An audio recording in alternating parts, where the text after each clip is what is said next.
Okay mga boss, ito yung naging laban namin ni Master Nelson Molina ng Carmen, Bohol. Pero ngayon ay nasa Mindanao na siya.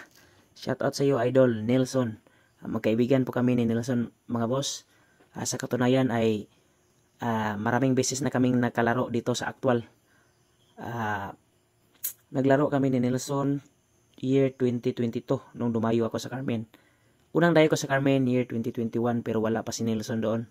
Sila Uyo pa yung mga damador doon, Lusing. Pero 2022 nung nakarap po si Nelson.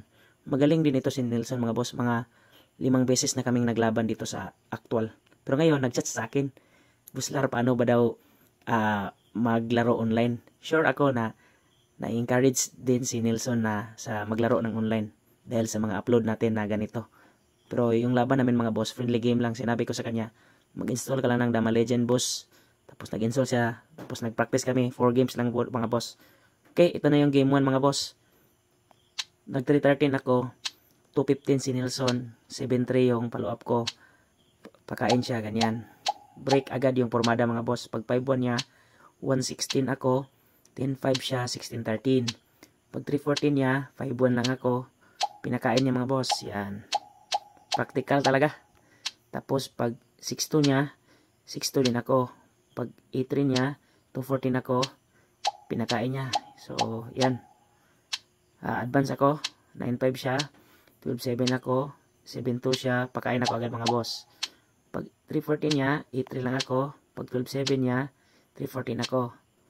7-3 siya. 7-3 din ako. Umatras mga boss. Yan. Tapos, abante ako. Nagiging simas yung position namin mga boss. Dito mga boss, ang inisip ko kung pumasok ako sa 5, parang matatalo ako. Kaya pinakain ko lang yan mga boss kasi alam kong tatabla rin naman ito. Ganyan na. So, tabla mga boss. Okay, tabla yung naging game 1. Game 2 naman mga boss. Okay, game 2. 115 si Nelson, 215 yung ginamit ko mga boss. Pag 5-1 niya, 7-2 lang ako, o 6-2 lang ako. 2-14 siya, 3-13. Pag 7-2 niya, 7-3 lang ako. Pag 12-7 siya, atras yung ako. Pag 2-15 niya, 7-3 lang ako. Pag 6-2 niya, pag tira ng 6-2 mga boss, lances yan kung mag 12-7. Alam ko na yung tirang yan. Yan, nag 3-13 lang ako. 9-5 siya. 8-3.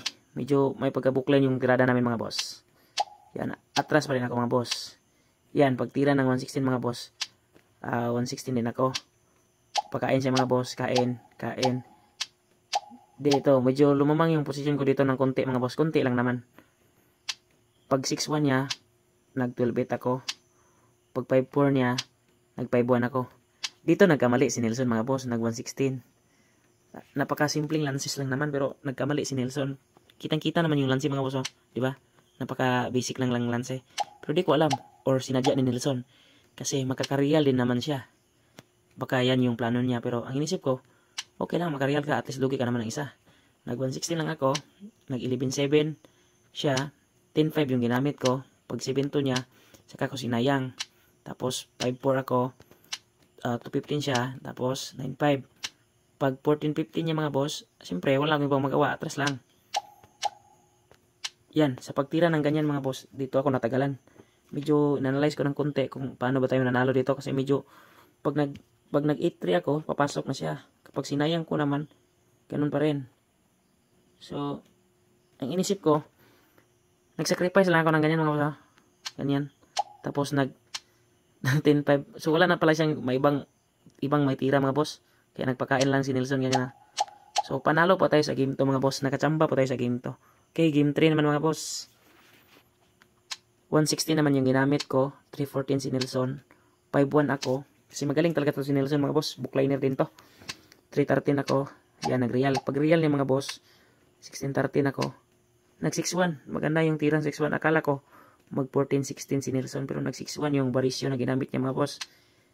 Nag 116 lang ako. Tapos 5-4. Kasi ang 5-4 mga boss, kapag sinayang ko sa 7-3 yan, magna 9-5 yan. Alam ko na yung tira na yan. Kaya, brinake ko kagad. Alam ko na yan. Yun yung bookline. 7-3 yung bookline dyan mga boss. Pero nag-break ako agad dito. Pag-abante niya, umatras ako. Ay, hindi pala. Ganyan. So, nahulog sa practical yung laban namin mga boss. So, nawala yung pormada. Pag 8-3 ko, nag 5-1 siya. 9-5, 10-6, 5-1, 6-2, 116 ako. Pag tira ng 416 mga boss, umatras lang ako. Yan. Pag 8-3 niya, nag 11-7 ako para mapigilan ko yung 314. Pag 9-5 niya, abante ako sa 115. So, tumabi siya sa 5-4. Tapos, nag-7-2 lang ako. Nag 11-7. Pinakain ko yung mga boss. Nag-exhibition ako dito. Ano ba yung tingnan yung mga boss. Marami pa naman tira. Pwede naman yung 314. Pero nag-exhibition ako dito mga boss. Muntik akong matalo talaga dito. Sa sobrang kumpiyansa. Yan na. Abante ako. Kasi ang inisip ko dito, kung pabalikin man niya, 3 versus 3 lang yung laban. Pero hindi pinabalik ni Nelson. Dito natagalan naman ako. Bawal akong dumama kasi matatalo ako. Timing muna ako. Pag 416 niya, tsaka na ako dumama sa 10. Yan. Tapos, punta ko sa gitna. Pag sayang niya, iwas lang ako. Yan. Pinakain ko na mga boss. Naghahanap na ako ng draw dito. Pagdama niya, 214 lang ako. Yun. Nakasilitay ng tabla. Muntikan ng matalo mga boss. Nakatabla pa talaga sa game 3. Okay. Game 4 naman mga boss. Dito mga boss yung game 4 parang nawala. Nagtaka ako sa game 4 mga boss. Bakit hindi tumira si Nelson? Siya naman yung puti. Umabot ng 1 minute and 30 seconds na hindi siya tumira kaya automatic siyang natalo. Nag-chat si Nelson sa akin, Son, bakit hindi ka tumira? Ang akala niya, siya daw yung second move. So, nalito siya. Okay, naintindihan din natin si Nelson kasi first time lang niyang mag-install ng Dama Legend kaya hindi pa niya alam yung mga gagawin kung sino yung unang titira. Sabi niya, parang itim daw yung sa kanya pero tingnan yung mga boss, sino yung puti. So, dapat si Nelson yung unang titira. Pero hindi siya tumira ng 1 minute and 30 seconds kaya natalo siya. So, wala na. Yun na. Doon nagtapos ang aming bakbakan mga boss. Ang score 1-0 and 2 draw. So not counted yung game 4 kasi hindi naman siya tumira. Okay? Baka matalo pa ako sa game 4. Kasi magaling yan si Nelson. Maraming beses na kami naglaban.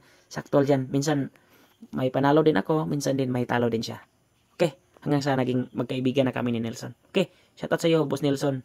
At siya din yung naging second place nung nagpa-tournament ako dito sa Bohol. At ang naging champion ay si Raul. Okay? Congrats Nelson. Nice game.